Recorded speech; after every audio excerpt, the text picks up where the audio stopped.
Nope, we're live now. So we are live now. So it is Maria Daniels here with Successfully Chaotic, and this is Business Acceleration Playbook. My co-host, Coach Ray, speaks, and obviously it's Coach Ray, and it's Angela with Creatively Efficient, and then we are missing Jeff DeWaskin with hashtag Stampede. He was unable to be here today, but we do have special guest Ben Steinbacher. So he's in the house ready to teach all of you entrepreneurs and business owners all the things that you need to know. So, Ben, I'm going to go ahead and let you do your intros in just a minute, but I'm going to have Coach Ray, because he wasn't here last week. I want you to go ahead and introduce yourself and kind of give kind of a little bit about you. And then Angela, I'll let you say hi so you don't feel left out. And then Ben, you can you can introduce yourself. Okay, great. Hi, everybody. My name is Ray Baxter. I run a podcast called Coach Ray Speaks, and my podcast is really about small businesses and the survival of small businesses in particularly today's space with COVID. I'm a national speaker. I'm a trainer, and I'm actually very glad Maria asked me to join. And by the way, if you didn't catch last week's podcast, you need to. It was a good show. I'm sorry I missed it. I'm going through some back pain. That's why I'm stiff right now. And you only see my arms moving and nothing else. But other than that, last week was a good show. Hopefully we'll have a good show today. Absolutely. We did practice the fist bumps before we got in here. We didn't perfect it, but we did practice it. Doing the cross screen fist bumps. There we go. Yeah. There we go. This is hold on. So yeah, we're this way on that. There we go. There we go. We've got some work to go, but it'll get there. By a few weeks out, and we'll have it down pat, I feel.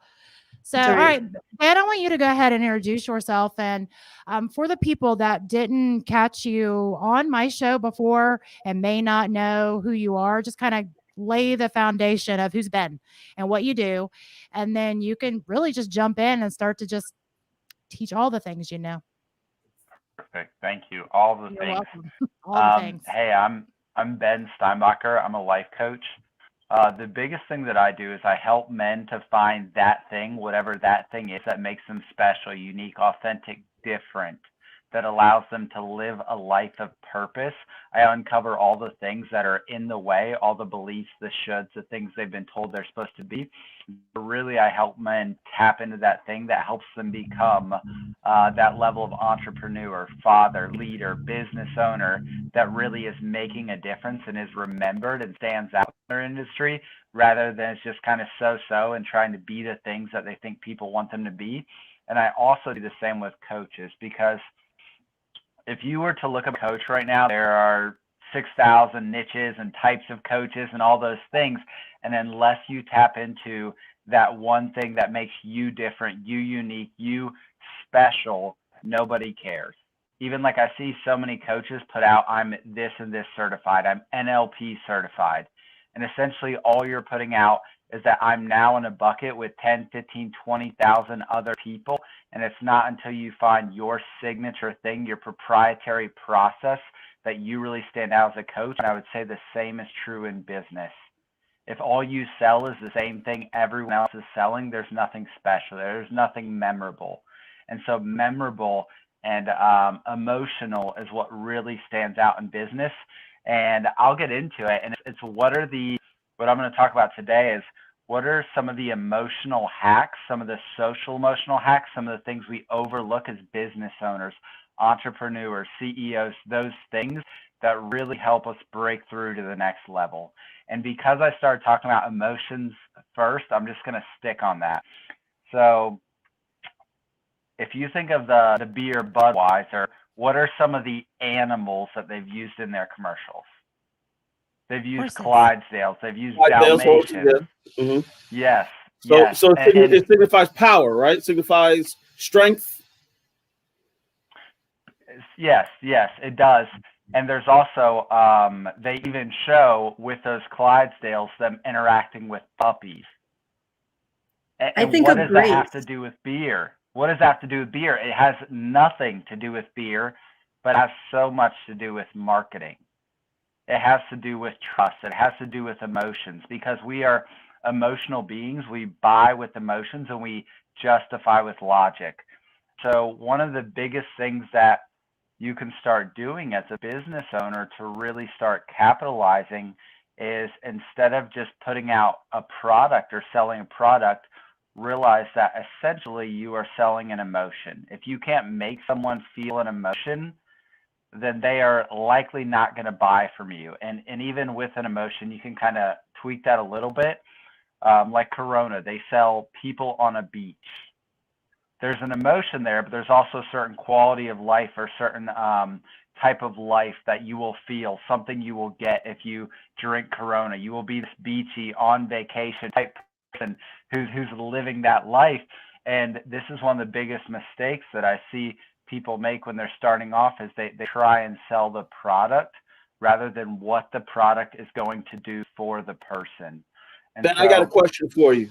I got an immediate question for you. So, as a guy, as the only guy on the panel besides yourself, and then listening to you, so if I have a business, do I have to be an alpha male to succeed? Do I have to have that power connection to really get out there and, and do it? Or what if I'm the kind of guy that, I'm a bit of an introvert? I'm not that social. I'm kind of socially inept. I don't know how to do those things. What do you say? You don't know how to do what things? I don't know how to interact with people. I don't know how to project myself. So I've got a great product, but it's sitting here in my living room. How do I get it out there? What do I do? Ray's making fun of us engineers who are introverts. Back down here. Yes. I've got my introvert side of myself in the closet. Now it feels safe to come out and join. You don't have to do that. Like, if you notice Coca-Cola, what did they start doing? What did they start putting on cans? They started putting people's names on cans. So people would buy a can and they would advertise or market it for themselves. You don't have to put yourself out there, but you have to create something that people want to be a part of. Belonging. So even if it's introverts, you can just create something around being introverted. We're the introverted people who barely get online, but when we do, hi, like whatever you want, you can create, but it's creating some sense of meaning or tribe, or even you can barely show up, but when you barely show up, you say something about us as introverts are here too, we're worth listening to, even if we only show up once a week. You're now taking a stand. Go for it. Ben, I really like your perspective, because I don't drink a lot of soda. It's just not in my general diet plan. But when they started putting names on those Cokes, I bought the Coke to give to someone else. Hey, there's Jerry. I'm going to buy that for Jerry because it's got his name on it, right? Or whomever. If I saw a name, yes, it was a complete impulse buy, but I'm comfortable in gifting what I may not be comfortable in consuming, because it's a thoughtful thing, right? So that giving part of it reaches out to me in a manner that it wouldn't reach out to me individually to purchase for myself. Yeah, it's because of the emotion. Yeah, it's because of the emotion, much like he said. You felt that emotion of the giving to want to give to your friend Jerry. And Coach Ray, I might even offer that you're in a better situation than someone like me who has to make myself shut up. Like someone who is introverted, it's so easy for you to make your client the hero rather than you to come across as a hero. And if in any way you are trying to make yourself the hero, or you're trying to be the one that stands out, you've already lost. Right. Marketing has nothing to do. And the thing is like I used to work in the nonprofit world, and so money was already taken care of. You got grants, you got fundraisers. There was no. Once I got into the business world, my coach, who's like a millionaire, owns multiple businesses. Well, I guess I have two. He said something one day that really stood out to me. Is it's not the people with the best products that succeed.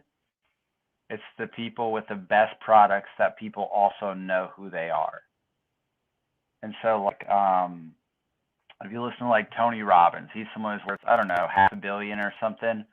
One thing he talks about is there's really only two jobs in business, and one of them is marketing. And any great movie, like let's look at Star Wars. You are the Yoda in marketing. You as the brand, you are the Yoda. If you try and make yourself the hero or the Luke Skywalker, you've already lost. Your client wants to be the hero. All the best movies, all the best stories, all the best brands, they make their client the hero. And so being introverted is such a gift. And even if you look at Apple, they're worth, what are they worth? 1 trillion, 2 trillion. Their leader was introverted in his own way. He was better at selling to people that they got to be innovative, they got to be part of the cutting edge, they got to be special through using their product, rather than making himself this great, amazing person. I think it's a great way to look at it. And honestly, I think most people that I talk to, even if they seem very extroverted, most of them have a lot of introverted side of them as well. I always tell people that I'm an extroverted introvert, because I'm actually very introverted, and nobody would probably guess that about me. But when I need to be extroverted, I can be. But my normal personality is actually very introverted. I stay to myself. I like my own time.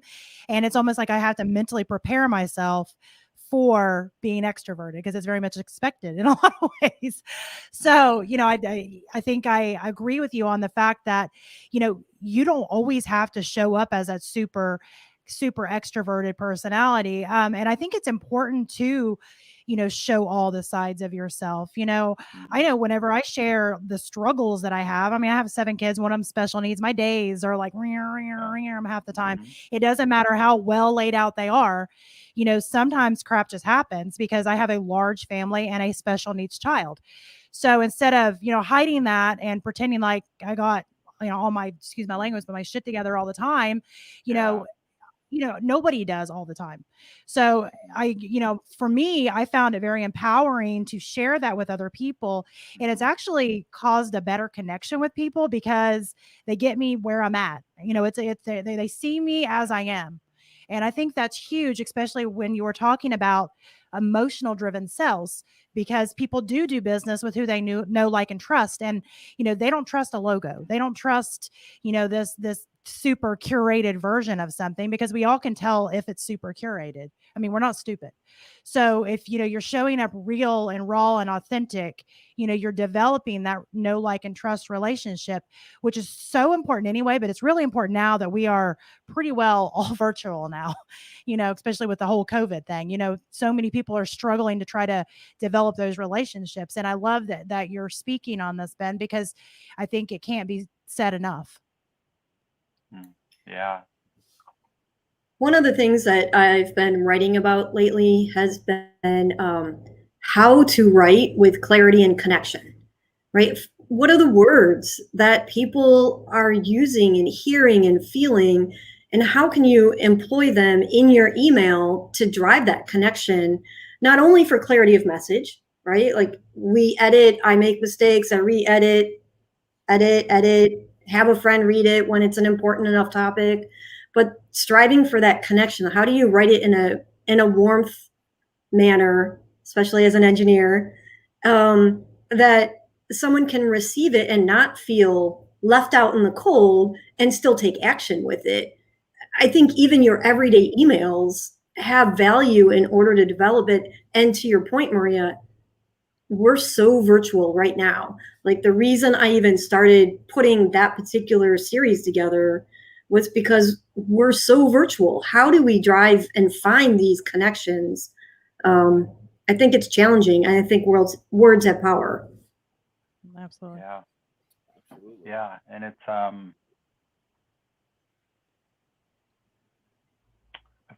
I know I talked about the intention of this talk was more to be the social emotional pieces or hacks that are necessary to really do that. And I think Ray brought up a good point right away with the introversion. And it's something that has really helped me a lot, is just that piece of humility and not trying to be the hero. But also I would offer that piece of humility in acknowledging and understanding that I can be 10 times farther along than someone else. And if I get on a call with them and I just talk about what I know, it doesn't make them feel special. And these are like the need for significance is one of the greatest human needs. And if you can make your customer feel significant, they're likely going to work with you. And I would say it's also how can I learn? Because like it's easy for me sometimes. I'm no different that sometimes I disconnect from the person I was 5 years ago. And maybe that's the version of the customer that I'm selling to. And so when I can just get on a call with someone and just listen to their needs, listen to any thoughts they have, like something that I did when I was starting out and that I still like to do is just hop on calls with my customers or even future potential customers. And I just want to listen to them. I want to hear where they're at in life. I want to hear what they need. I want to hear, let's say they have an idea and it's completely the opposite of what I've been thinking. And I think my way is right because I know marketing or I work with these coaches who are millionaires or whatever. If I don't shut up long enough just to listen to where they're at and say, okay, what about what they're saying is right? What about what they're saying has some truth to it? What am I missing? And that's the thing that I've really learned is like humility has probably helped me more than anything over the last 6 or 8 months. And the more I show up with that humility and that willingness to listen, the more I get connected with the other main piece of business. There's marketing and innovation. Those are the two things you need to focus on if you want to succeed in business. Hey Ben, what are words? What are questions? Like what are leading for the person who's inexperienced, right? Who wants to hear, who wants to help somebody open up? What are the types of questions or words that we should be asking or should be using? Yeah, thank you. That's a great question. And this goes to sometimes having done something for a while, I overlook things like this. Like, okay, what's a question that might be beneficial? I mean, I would say I like to start with the pre-question, which is gratitude. And I just want to express gratitude for someone being willing to get on a call with me, to share their thoughts, share their heart, to open up, just for even following, supporting, like even the people that like my stuff, my content put out, just send them stuff every once in a while. Hey, thank you. Thank you for your support. I'm so grateful. So I'll start with gratitude. And I found that people are more willing to open up and really be vulnerable. And then I share why they're important to me. Like, hey, you're important to me for these reasons. Like as someone who's part of my potential audience, like I'm here to serve you. And then as far as questions goes, when it gets to questions, I like to ask like, hey, your feedback matters to me. Is there anything you've noticed that really lands or resonates? What type of content or things have I put out that have most spoken to you? What kinds of things am I missing? Like what are some of the problems or things in life that you're struggling with that you're not seeing a solution to? What could I do that would make your life better or easier? What could I really add to your life? And I think to go back to what you said, there's something powerful about just listening and understanding their language and being able to speak their language back to them. And if they keep using the word overwhelmed, that's a word I'm going to use, and I'm going to really find out what overwhelmed means to them. I think that's great advice because you're laying the foundation with the gratitude, and then with you being able to connect with them by using the same words, as you said, you're creating that connection and that openness for them to be able to openly share. And I think that's super important in any type of relationship, including a business relationship, because I think so many businesses think that everything is transactional, and that's always driven me crazy because I have the inability to make it just transactional because I get, and you all are the same way. You get invested. I'm invested in making sure that whoever I am working with is getting what they need. And so I love that you're asking these questions and asking for feedback and, what can I do? Because I think sometimes we forget that, not everybody sees things from our perspective, and, I use the phrase all the time that life is very perspective based, and it is. And, we see things from our perspective, from the way that we were raised, our life experiences, the way that, our business started from the very beginning. And so a lot of the things we end up sharing is very much based on that line, but we can start to forget, much to your point, Ben, that, what we were thinking about when we first started. And, I think it's important to sit sometimes and think about, what did I think about when I was first starting out? What were my struggles? What were my questions? And I had all the questions and I did all the things wrong. So, I have lots of stuff to pull from if I was to sit down and do that, which I'm sure most of us do. But, to be able to utilize those to formulate real stepping stones to be able to get to people to where they need to be. And I love that, you're putting those into such bite-sized pieces for people. Ben, can I just, I'm sorry, did I cut you off, Ray? No, go ahead. And I can ask afterwards. Go ahead. I wanted to see if I could make sure that I understood and hit all the points that, that Ben said. I just wanted to, right? I think you said open with gratitude and just say thank you for your time. I kind of am guilty. I'm not very good at that. And kind of establish that you're here to serve, right? So I think for me, I love servant leadership. I love talking about it, how we can lead with that servant heart.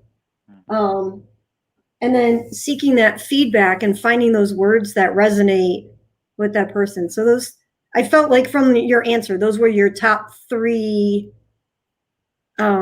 tidbits. Yeah. And even saying that, I left one thing out. Stories sell. People need stories. They don't care about facts. Yep.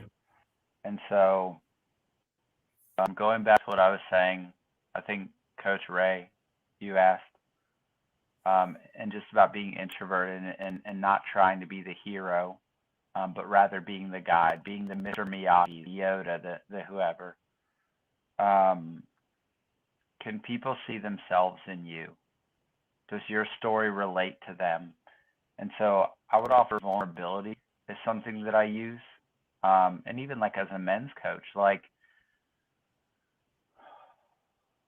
if I'm reaching out to a man, like for instance, I'm in a Tony Robbins challenge right now. There's 100,000 plus people in there. People are posting about depression, suicidal thoughts, going through a divorce, losing custody of their kids. Nobody cares if I can make their life better if I don't show up with some level of vulnerability and tell a story first about myself that maybe is a little vulnerable, that shows that I care and that connects. And so I always sprinkle in some vulnerability. And even when I say it like that, it sounds weird. I have realized, Brene Brown says, the outcome of vulnerability is trust and connection. And for me, I realized like that's the type of relationship that I'm looking for with my clients. Is I want to trust them. I want them to trust me. I want there to be a connection. And so I would say some level of vulnerability and telling my story and why I care. Like, why did I take the time to reach out to you? Why am I taking the time to reach out and talk to someone who commented on my post? And I'll be vulnerable and share, hey, this was my story.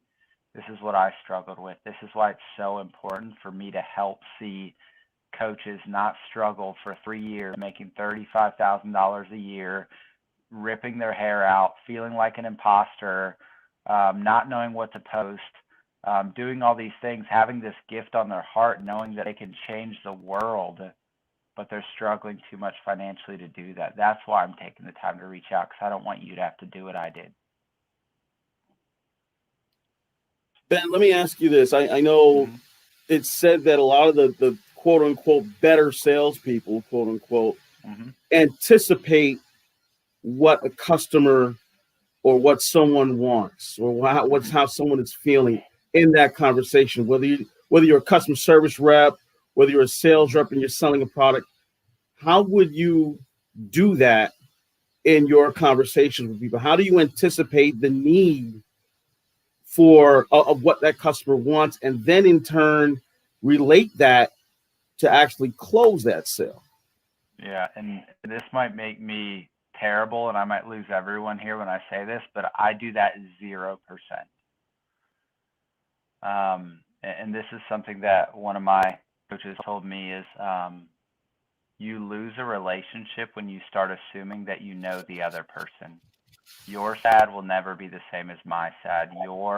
What it feels like for you to go through divorce will never be the same as what it feels like for me to. I've never been through divorce, but if I was, it wouldn't be the same. And so with people, I'm never trying to anticipate anything with them. I'm trying to go deeper into what they already say. And the point where I assume that I know their story, that's when I have to poke myself and say, no, go one level deeper. Why is this important to them? If they say this is their purpose, their dad passed it down to them, they want to be the first person in their family that wasn't an alcoholic. And I'm like, perfect, I got this. That's when I'm like, no. Why is it important to you to be the first person in your family who actually succeeds and steps into their purpose rather than being an alcoholic? And then that's maybe when they'll share, well, whatever their real reason is. And so I like to offer, especially as a coach, but I think this is true anywhere. The best salespeople, they've mastered the art of asking powerful questions. I'm never trying to sell someone something. I'm trying to bring to life and to awareness what already exists inside of them and what's important. And if my product meets that need, awesome. And if it doesn't, I'm happy to send them to another person or place where that thing that's so deep inside of them that they really want, now that they know what it is, I'm like, okay, this is the place you can go and get that. Absolutely. Do you think there's different sales approaches based on different products? I mean, oh yeah, like I feel like maybe what Ray was describing would be appropriate in car sales. Like you want to anticipate what they're needing, but what you're trying to talk about is very much empathetic, working with someone, like working on the internals, breaking down barriers and fear. Maybe we need different sales techniques for different products. Yeah, that's a great point. And I appreciate you sharing that, because I'm imagining if you're selling a cleaning product, you're not getting on a call with everyone, finding out their deepest cleaning needs and why that was important and why that was important and all that. So I appreciate you pointing that out. The thing that I would say to Ray's point is, I think you're absolutely right, Ray. The more that I think about it with a lot of sales, especially if it's not high ticket or individualized, the thing that I wonder, or that I've heard a lot, is how much market research and how much digging companies do, that way they can anticipate. And even I know for myself that's true, is even like creating content where I've anticipated what a person's needs are. It's because I've reached out and had so many conversations before. And even I know like the biggest companies, they have their ideal client so niched down that they are one person with a name, with a family, with all these things, and they've oftentimes done so much work to anticipate. And so I think, yeah, you brought up a really good point that I wasn't even thinking of. That's great. So as far as if you were speaking to somebody that is in a business, just a small business entrepreneur, what would be the first steps that you would tell them to be able to start to break down, the barriers within themselves to feel comfortable enough to be vulnerable? Because I think for some people, that can be a struggle. It was for me at the very beginning. I came from corporate. In corporate, you wear a mask the entire time you're in corporate. You're just like this other person when you go to work, and then you come home and you can be your real self, but you can't be, or you felt like you couldn't be. And so when I transitioned into my own business, I struggled with that. And you mentioned imposter syndrome. I had it bad because, I mentioned I have 7 kids, 1 on the spectrum. My life is insane. I named my podcast Successfully Chaotic for a reason, and I felt like I was constantly having to just be more than one person, and it was exhausting. But I thought in my mind at the time that if I put down my mask, even for a minute, and showed that I was struggling and that nobody would want to work with me, because it's like, well, okay, this chick can't even like keep her head above water in her own house half the time. How can she help me in my business? So I felt like I had to wear this mask for so long. So it wasn't until I just couldn't wear it anymore. I was just exhausted. It was like, something's got to give. And it was that was the best thing that ever happened, though. The fact that I got to the point that I was just, I'm done. I'm not, they're either going to work with me or they're not, but this is who I am type of thing. That was the best thing that ever happened with me. But, you know, it wasn't a cognitive decision for me. You know, it was more like I just couldn't take it. So for people that don't want to get to that point, and you don't, that don't want to get to that point, what are some steps they could take right now to start to realize that they can kind of get into their own personality, be vulnerable, and it's not going to make, or, you know, make everything implode? A second ago, I heard you say know, like, and trust. And like, clients have to know, like, and trust us in order to want to work with us. And I love that. And I've heard it reframed as really it's have to know, love, and trust you. Like is no longer enough. Like, you can go on social media and there's so many things being sold. There's so many businesses, such a variety of places. That love component is really, really big. Like, do they really deeply connect with you? So I think you bring up a good point, which is there has to be that awareness that this is what people want. Like, if you're still thinking like corporate, that people want you to be whatever masked individual, I'm imagining it's really hard to be vulnerable when it sounds like it's a detriment. So the first thing I would ask is, how can we bring awareness to the power of vulnerability? And that's something that I think I try and do with men, but I still think there's so many stigmas that I see. And that's a great question. Like, if you have an answer, I'd love to hear it, because I think almost all of my female clients have vulnerability figured out so much better than a lot of us men do. So I think awareness. That's something we don't want to admit. What do you say? So men don't want to admit that, and I'll say it, women are actually better equipped to handle a lot more of the business situations than men are. That's just true. It really is. Yeah. I have an email address for you, Ray. Let me forward a couple of them for you. Oh, that's funny. Yeah. And a funny thing I've started to realize, have you ever read Multipliers by Liz Wiseman? It's a leadership book. One thing that I've become aware of is just how many female names there are in leadership, even though it's more challenging to get there, like just the way the system is set up. And it's emotionally, women are killing it right now in leadership, and not just even emotionally. In so many ways, women are killing it in leadership compared to men. Like, when you just look at the statistics, it's ridiculous how us men are just falling short when it comes to leadership. And I think I definitely resonate with what Ray said about, women in leadership. They're doing a lot of things right now. And so I think that vulnerability, that awareness piece is huge. And I think the actual step is I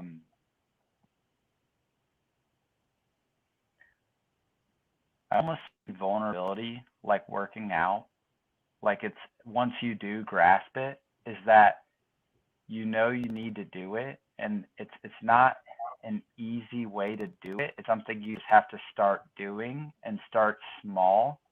And so, like, I think if you want to get in shape and you're 700 pounds, you wouldn't go and try and run a marathon the first day. You might go and get on the treadmill for 2 minutes. And same with vulnerability. If you're not used to being vulnerable at all, you might not talk about that thing that happened when you were 5 years old that you still never even processed or talked about. But you might talk about, hey, like, sometimes I do feel like an imposter running around with spaghetti in my hair and trying to pull it out to make these videos for social media, because I'm like also all these other things at home, and I just threw on a shirt really quickly, and I just got done yelling at my kids because they scribbled all over the walls. Like, maybe it's just talking about some of that. And for me, that's what I do. Is I just baby step, baby step, baby step, baby step, baby step. Yeah, a lot of baby steps.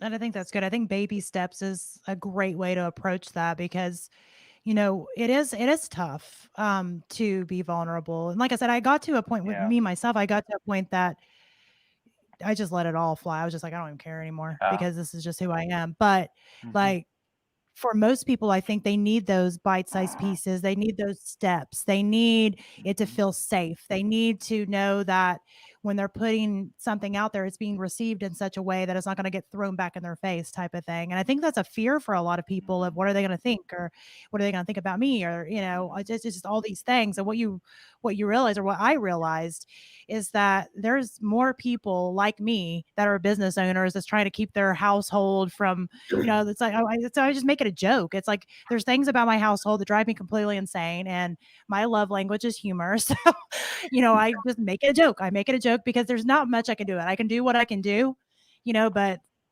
my house is chaotic. It's just the way that it is. But at the same time, I don't know what I would do if it wasn't because I love my house chaotic to a point, you know. So I think, you know, sometimes we can look at these like it seems like negative things, like chaos has this very negative connotation, but there's beauty in the chaos. Yeah, definitely. Yeah. And I don't know how much time we have, and so I'm just going You to got some time. rattle off a couple things. Okay. I talked about humility, listening, and somewhat asking for help. They all kind of go together. But a thing that really impressed me or was stuck on my heart is like my coach, one question he would ask me a lot is, how can this be easier? And he would ask, do you want to have to learn all these lessons the hard way? When you know Maria, have you ever reached out to her to ask, hey, what's like one of the bigger lessons you learned the hard way, and just find out her answer? The truth is I haven't asked you that yet. But when there's so many people around You have you, plenty of time. yeah, I've done if you lots want of to share right now, like I'm happy to hear, but it's that, like, do you want to have to learn all the lessons the hard way?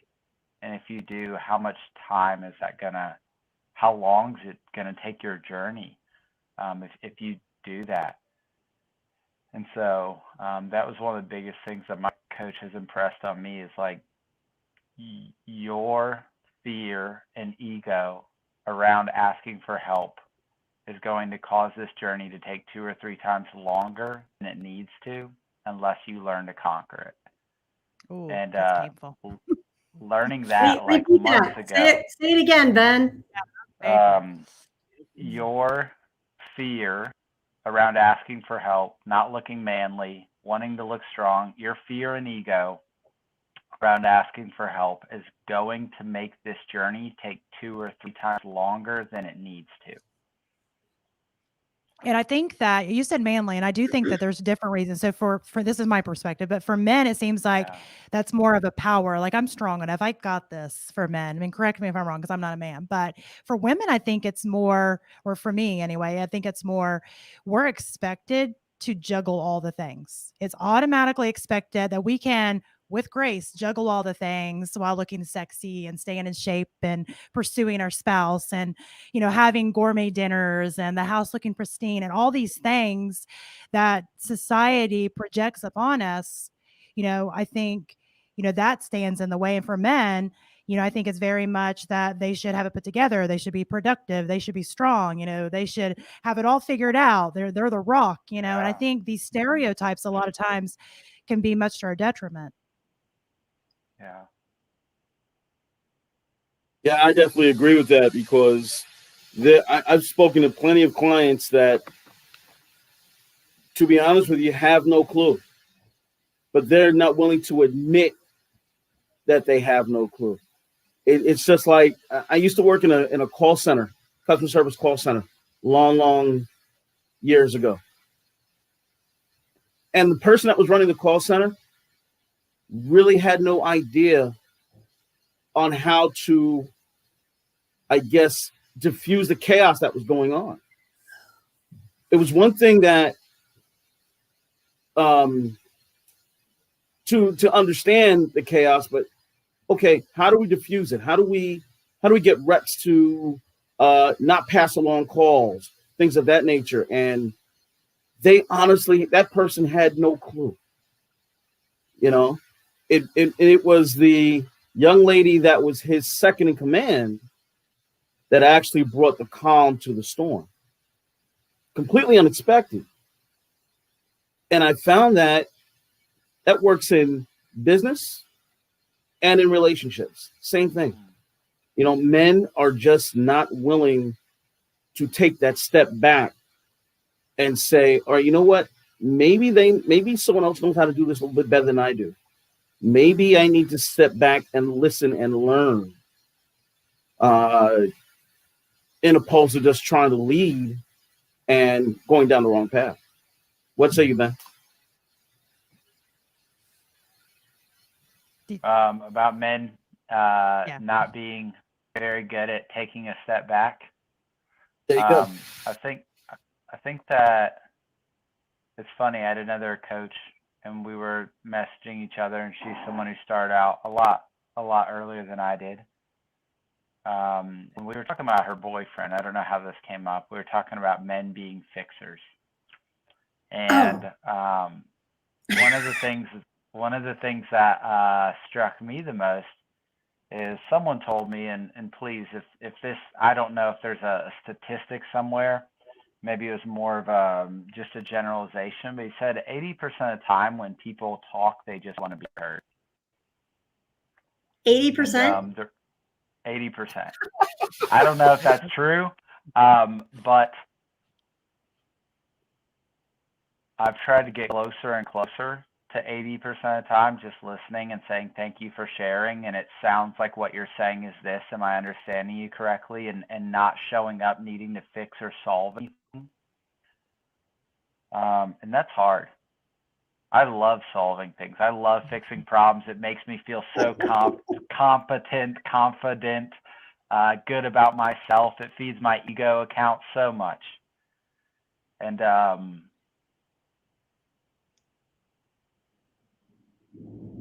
another thing that really hit me is I heard it was Dean Graziosi. He's like, he's pretty good at sales, marketing, a lot of stuff. He hangs out with Tony Robbins, and he said something one time that really stood out to me. He said, people will buy from you not when they understand you, but when they feel understood by you.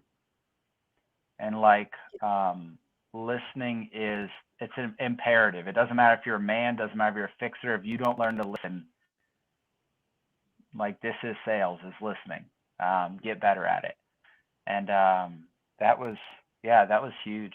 That moment, coupled with what my boss had told me, dude, like the last job I was at was very social emotional. It was just mentoring men through trauma and stuff. And he's like, 80% of the time, dude, you just gotta listen.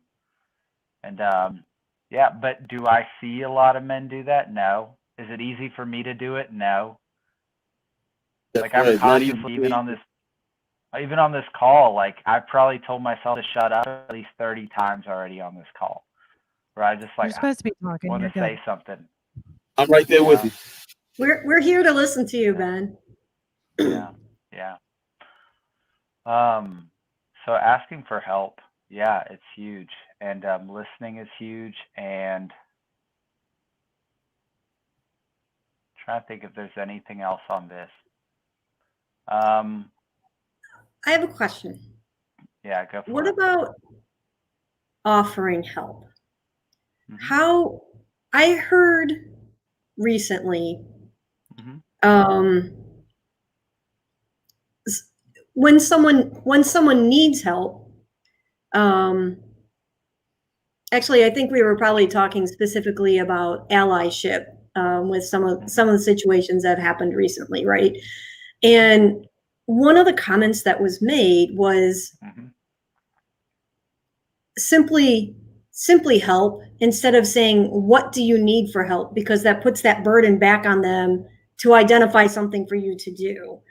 How do you identify that help in order to truly be, like, you're listening, but do you miss the mark? Is it still received? Like, what do you do to really truly help? Yeah. Um, I heard something before that, or I'll just share a quick experience. Is the last nonprofit I worked at was very social emotional. We had people from 20 some countries, so language didn't always mean the same thing. It translated the same, but Yep. people from all over. And so one thing we'd often ask is this one of those times you just want me to listen, or you want some type of help or support? And a lot of times they'd tell you, okay, I just want help, or I want help, or I want listen, I want. And so that clarity was something that we found really helpful. Um, One thing I think about offering support is I wonder if there are ways that it can be collaborative rather than just helping for them. And maybe even something that I would offer, and this is just coming to me right now, is like, hey, listening to that, there are a couple things that are coming to mind for me. There's this, this, and this. Do any of those sound better or worse to you, or do you have any thoughts on it? And if they say no, then I'm like, okay, cool. I'm going to pick the one then that I think's going to solve the problem best. Or is there any other information I need to know when considering these options and what might be a good fit for me to move forward? And so I'm huge on collaboration. Like collaboration, in my opinion, is always better than one person. Let's take the word always. Is most of the time better than just one person solving a problem. I agree. We're nodding our heads in unison here. For anybody who's just listening and you're not watching, all of us are nodding in unison. Yeah, absolutely. I think it's super important collaboration. And I think it goes back to what we were talking about earlier, just with perspective, because, I'm coming in with my perspective and, Ben, you're coming in with your perspective and Ray with his perspective and Angela with her perspective. And, it's kind of with the meeting of the minds, you're able to kind of really see things from so many different angles that you're able to get to a deeper, more long lasting solution that way. Yeah. So, Coach Ray, do you have any other questions for Ben? Well, listen, Ben, I could sit and talk to you for about another 3 hours, man. But I thank you for being here. You shed a lot of light on. I'm sure you've helped a lot of people today with what you talked about. Yeah. Absolutely. Thank you. Yeah. I'm going to offer one last thing. And it's because I keep realizing how important this is, just in deeper and deeper layers. And it's just showing up from a place of service. And if that is your heart and business, it will eventually work out, is my belief. Like if you show up from a place of service and you're open to feedback, this goes with being open to asking for help. If you're open to feedback, you'll get there. People will tell you what they want or what they don't want.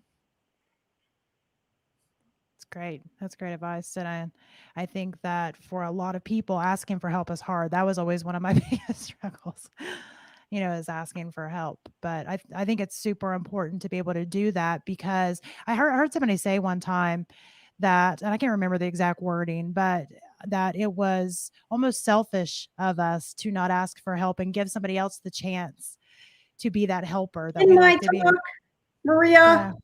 Do what? Was That's in you the the one that said that? forward. Oh, maybe that's where I heard it. Okay, Angela said it. Okay, because I was like, I heard somebody. I don't know who. Somebody said it. Right. So it impressed upon me. I just didn't remember who said it. My bad. But it did. It impressed upon me because I was that's that's a struggle of mine. I am a helper. I'll be the first one. I can help you. I can do that. Because I'm a helper.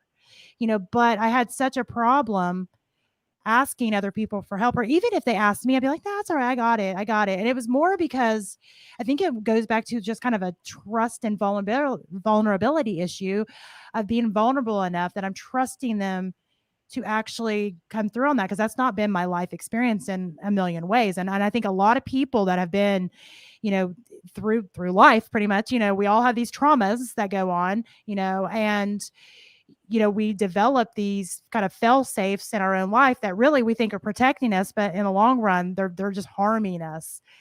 So I think, part of being able to be vulnerable is breaking down those barriers and helping, but at the same time, allowing other people to help. So I know with what you were saying earlier, what would be some ways to maybe, would those be the same steps you would tell somebody if they were, trying to be vulnerable enough to ask for help? Would it be the same steps, you think, or? I think with asking for help,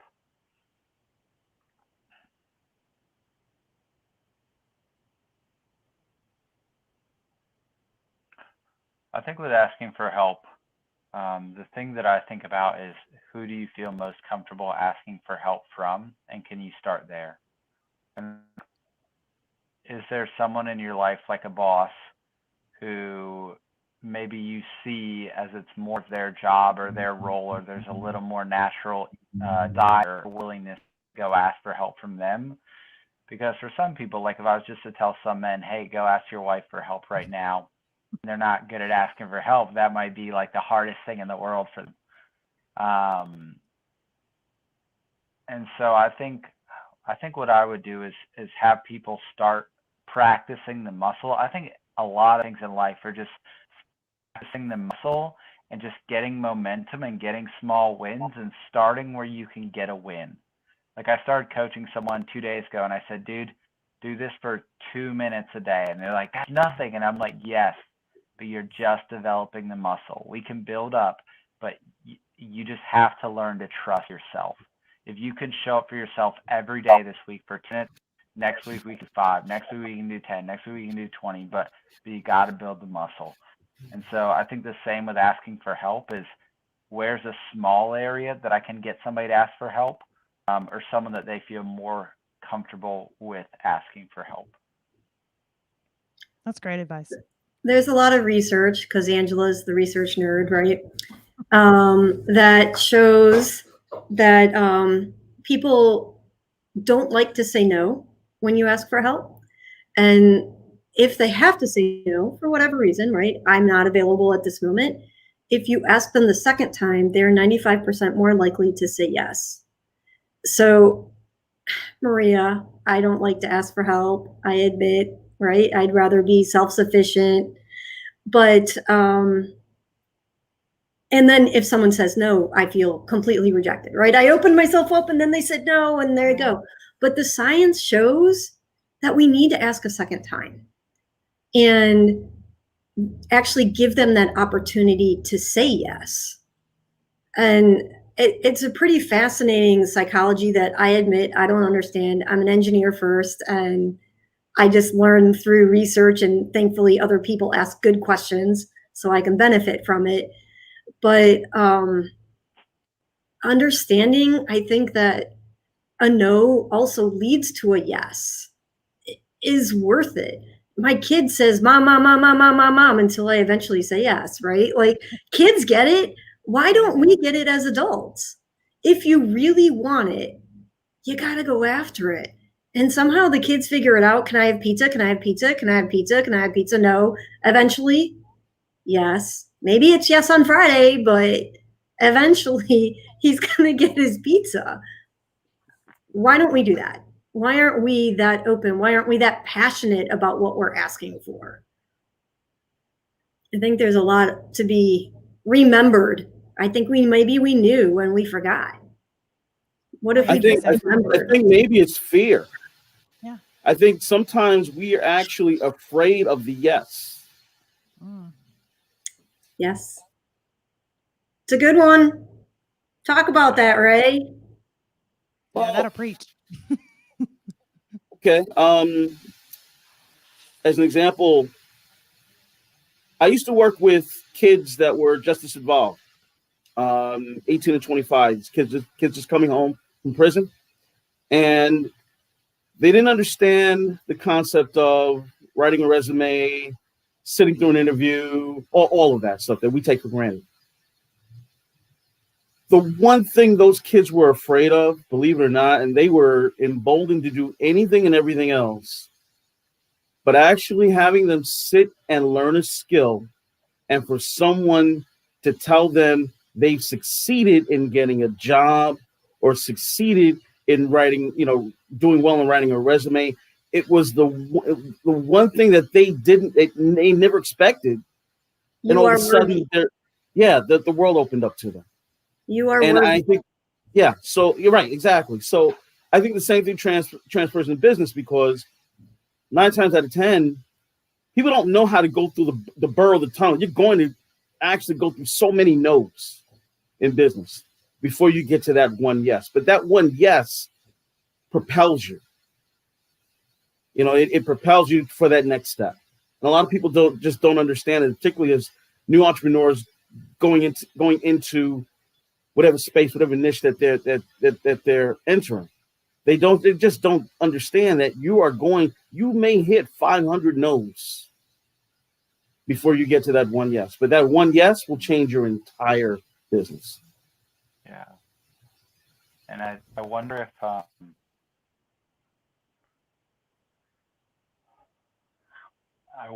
that yes invalidates the story that we've been holding on to most of our lives about who we really are. It's like, because I'm dealing with that right now. Like, as a coach, like, my first year I made more money coaching than I did any other job ever. And I was like, as a first year person, I'm not supposed to be making money, whatever. I launched group program, more money. Launching another group, more, like, but it's in seeing the yes happen, I'm forced to confront that I'm not a failure, I'm not a loser, I'm not all these other things. I've just been choosing to play the game of life small. I've just been choosing to not go after what I want. I've just been choosing to not take responsibility or ownership for my actions in the past. And so it's like each yes is scary, because it shows me how much of my past has just been me choosing negative things. Or at least that's my experience right now. No, I think you hit the nail on the It's head. really I went valid. through- Mm-hmm. And Look at us all getting heavy. yeah, we're all I'm like, gonna offer- yeah, we've been there. Yeah. We've been Yeah. there. Yeah. And it is. It's I'm a gonna- rough thing. I mean, it seems hard, but it's easier sometimes to hide behind that. Well, I can't because, well, I can't do this because I have 7 kids. Well, I can't do this because I have a special needs child.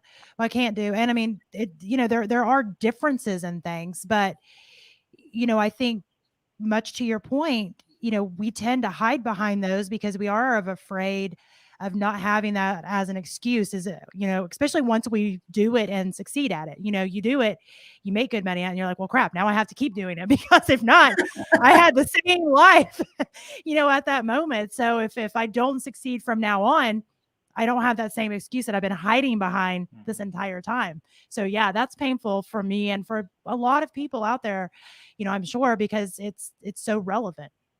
So yeah, we're all like, oh, I know, right? Yeah. I'm gonna go one layer deeper, because this is like the real psychology behind it. Is, who was the first person that told us we couldn't do that thing? Likely ourselves. it's our mom or our dad. Yeah. And we Yeah. as kids didn't want to make them bad or wrong. We never did, because we love them. And even now at 33, I still don't want to make my parents bad or wrong. And to do that sometimes is to acknowledge all those times maybe they said you're not smart enough, good enough, whatever it is as a person, or you can't do this thing, or you can only do this thing, is to almost negate some of the validity of our parents and what they taught us and how they raised us. And we learn it as little kids, and we just perpetuate it through our adulthood. That's a good point. It's a super good point. Remember how to laugh. Remember how to keep asking with persistence. Yeah. Absolutely. Forget all that stuff where they said no. Is that what I learned? Is that what I learned today, Ben? Something like that. I've learned lots of things. And for everybody that's been listening and will listen to the replay even, Ben, I want you to go ahead and share with people where they can kind of follow you, get in touch with you, and all of that. Sure. So my name is Ben Steinbacher. I think it shows up there. And Facebook, it's the same, spelled the same way. Instagram, it's Ben_Steinbacher_, and underscore is that little sideways dash that's like on the ground. Yeah. And so it's funny when I tried to look up Ben Steinbacher, every single combination of Ben.Ben-Steinbacher was taken. And yeah, That's funny. except for that one. You got it. That one's yours. So, Yeah, all right. that's Well, me. it's been amazing having you on, and I know Mhm. I've learned a lot, and I'm sure everybody else can Absolutely. say the same thing. So, it's Thank been you for your amazing. time. Absolutely. Thank And for y'all. everybody Yeah. that, yeah, definitely. For everybody that's listening, you can tune in for Business Acceleration Playbook every Tuesday at 1 p.m. Eastern Standard Time to learn tons of things to help propel your business journey in the right direction. So until next week, Maria, Ray, Angela, and our guest Ben says ta-ta for now. See you Thanks, guys. y'all. Go Take care. physical. I got you, Ray. I already forgot how to do it. There we go. Yeah. Hold on. Oh, Boom. Yeah, wait, this way. Yeah. We're never gonna get there it. you It's go. fine. There you go. go. Yes. It's an active progression. We'll get better. I know, This is I'm fine. working on it. I can We'll go, work I have on to go this direction now. There we go. But it's weird.